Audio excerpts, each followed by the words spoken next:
Hey everybody, this is Dream, and this is going to be a little college football slate, the Friday 7:30 p.m. slate. It's just two games. We have Florida State and Louisville, and then Air Force and Wyoming. Two games here. Both these games have different game game styles and stuff like that, so it's going to be interesting to see how people can create good lineups with this particular setup. But with that said, I think we have some pretty good options at each position, and I will go through those. And also, before I get into the video, thank you guys for liking, commenting, subscribing. If you haven't hit the subscribe button below, please consider doing that. And make sure to check the link in the description for Discord and stuff like that. So thanks again for all the people watching, and really do appreciate it. With that said, let's go ahead and get into the video itself. So we have quarterbacks to start off with. So the top overall quarterback here is Jordan Travis for Florida State. Now, he is in a good position here against Louisville, who's just not been good defensively, and he does pass the ball pretty good. He's also a dual threat quarterback where he gets rush yards as well, and he even did okay against LSU, which is a much tougher defense than Louisville, and so I look for him to have a good potential game here. Against LSU, he had 20 for 32 with 2 touchdowns in that particular game, and so I think he's in a good position to do well against Louisville. With that said, on on DraftKings, you can put a little S-Flex option here, which you can put a second quarterback in, and I highly recommend doing that this week because you can put Mr. Travis's opponent, Malik Cunningham, in this position. Now, he's also a dual threat quarterback, and he's got a lot of upside because of that, and he's going to go up against, he's pretty much the only player on Louisville that's actually really good.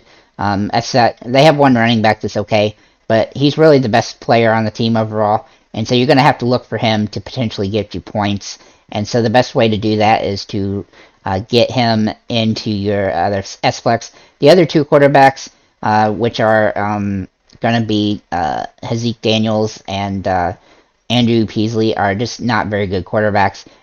One thing about Air Force that people seem not to understand is that they really don't throw the ball. So if we look at his stats, last game he went 1 for 5, and the game for that he went 3 for 6. They don't throw the ball; they run the ball. Now he rushes the ball some, and so you could utilize him as a running back of sorts in the S-Flex position if you really wanted to. I don't really recommend it because he's not the feature back for them at all. They have 3 or 4 other running backs that they actually use more than they use him to run the ball, and so I look for those guys to be much more useful at running back, that you can actually even put into running back and flex positions. I think that the must play this week is to be putting Travis and Cunningham in the quarterback and S-Flex position. So let's go ahead and get into the running backs. So I have 5 running backs that I've targeted that I think are useful. One of them, the top guy, is obviously Brad Roberts for Air Force. He's their top running back. He gets quite a few rushes and quite a few attempts for yards. In this particular Air Force versus Wyoming game, Air Force is favored by 14 points. He's going to get plenty of rushes, and he's going to have a lot of opportunity in this particular game. Not only that, but their defense is not exactly, Wyoming's defense is not so good. Then I also have John Lee Eldridge. He's the second running back for Air Force. He's the backup. Now, he doesn't get as many rushing yards or rush attempts as the main guy, but he's super inexpensive, and he does have some upside if he can score a touchdown in the game, which he'll have good chances to do in this particular game. So I do like him as well.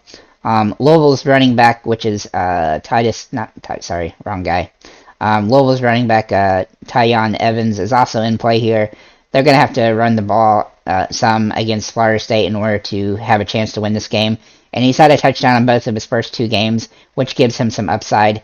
He also does get targeted a little bit by Cunningham, but not obviously a ton.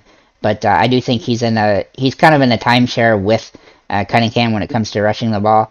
So I do think he's somebody that's in position, and he's cheap enough that you can actually get away with putting him in here. To talk to you, I don't think it's wise to use Titus Swain for Wyoming, but I will tell you the upside of him. He has led the team in carries, and he's the only running back on the team to get a touchdown, or he come close even this season. And he gets about 15 rushes a game, which again isn't ideal, but for him. But they're not going to run the ball a ton because they're going to be behind a lot, and so he's not somebody you can really use. But if you want to go an alternate route, you could potentially put him in there. And then the other guy I really like is Ward for Florida State. He's going to get some good rushing attempts in this game, probably more than he got against DeQuinson, and probably more than he got against LSU. He'll definitely get more yards because the defense at LSU is a lot better than the defense at Louisville, and so his potential here is somewhere I'd say in a 15 to 20 point range based on what he's done in the first 2 weeks. And he's got more touchdown potential in this particular game as well. So really, we have 4 running backs that are in good spots, which is Brad Roberts, Tyon Evans, John Lee Eldridge, and Treshaun Ward. And we do have to fit 2 of them. And we could also put one of them in the flex if we really wanted to. As for wide receiver, this is where it gets really silly. There's really only 2 teams that you want to take wide receivers from, and that's Florida State and Louisville. There are 2 wide receivers from Wyoming that are interesting, so I'll talk about them first. And there's absolutely nothing from Air Force that's worth taking a risk from. Even this guy who got a touchdown last week, I mean, the chances are he's got 2 receptions in 2 games. So you got to stay away from the Air Force wide receivers. The only off chance with them is if one of them manages to score a touchdown, but even then, they're going to get 2 or 3 attempts the entire game. So targets even. So it's just not something that's worth taking a look at. As for the Wyoming guys, obviously they're favored to lose by more than 14 points, and it's the lower scoring game of the 2. There's just 2 guys that have some upside in this particular matchup. One of them is Joshua Cobbs. Now, and he's pretty inexpensive too, which helps. He does lead their team in receptions on the season, though it's only 7, so you have to be a little bit aware of that. And he hasn't exactly faced good teams either, and he hasn't scored a touchdown, but he still has some upside in this particular matchup because they're going to have to throw the ball, and he's going to have to get some, chances here. I do take that back. He does have a touchdown. In the last game, he had a touchdown. Sorry, not the last one, but the game against Tulsa where they won in double overtime, he got a touchdown. But still, his upside is really capped because he doesn't get a ton of receptions overall. He's had 12 on the season. I don't know why this game log is not correct, but that's okay. Anyhow, the other guy that is kind of interesting here is Parker Christensen. Now, he's the tight end, actually, for Wyoming. And in this particular game, he might actually get some targets.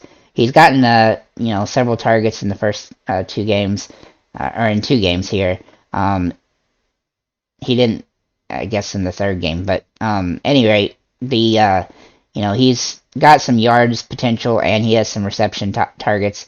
Obviously, he's minimum price, so that's really what gives him potential. He does have kind of a touchdown potential as a tight end, and in a situation where they're going to be forced to throw the ball some to keep up. However, I'm just going to point this out again. Air Force runs the ball all the time, and so this game is going to be lower scoring as a result because there's going to be more time off the clock, so it's going to be more limited. If you try to use Wyoming, wide receivers, that's a good way to have a change of pace here, but it's still very risky. The safer play is to pull people from this Florida State Louisville game, and one of the best ways you can do that is go take a look at Ontario Wilson for Florida State. And this guy has been really solid so far. In the game against LSU, he had 7 receptions, 102 yards, and 2 touchdowns. He didn't play in the first game, so he does have some upside again this week, and a much easier matchup as well. Then the other guy at Florida State is Micah Pittman, that I think is in a good spot. He hasn't scored a touchdown, but he's doing pretty good. He's had 7 receptions so far in the first 2 games, and he's got some upside. They do sometimes run a end around route for him where he runs the ball, and he can potentially get some yards that way as well. But overall, I think he's a pretty decent option in this particular game. Again, the defense is going to be a lot easier for him than in the second game that Florida State had, which he had 4 receptions for 44 yards. And then for Louisville, and I don't really like these guys as much as I like the Florida State options, but Tyler Hudson for Louisville is the top guy. He's had 11 receptions so far with 170 yards almost, and he's in a good spot to potentially score a touchdown this week. And he's also their top option basically. And then the other guy that I like is Marshawn Ford here. Now, he hasn't had as many receptions. He's only had 5. But he's had some yards, and this is going to be an easier matchup for him. And he is getting targeted some, even though that his receptions aren't that high. He's somebody that has, he projects a little bit better than just about anybody else on the team. And that's pretty much what I have. A. Huggins, Bruce, he has a little bit of upside, but I don't think it's as good here. And he's been battling some issues, injuries and stuff, and so he's a little bit more risky.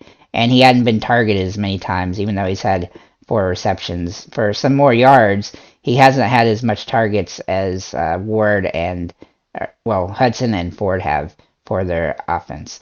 If Cunningham can actually have a good game, which he hadn't really had yet, then he, based on what his skill is, then those guys could really have big games. But I think from the perspective of the slate, there's plenty of value, just so much value available that you're going to be able to pay up for quarterbacks, and you can even pay up for a running back from Air Force, and then get you some, and then just figure out how you want to, corral the wide receivers and other running back situations. So with that said, thank you guys for liking, commenting, and subscribing.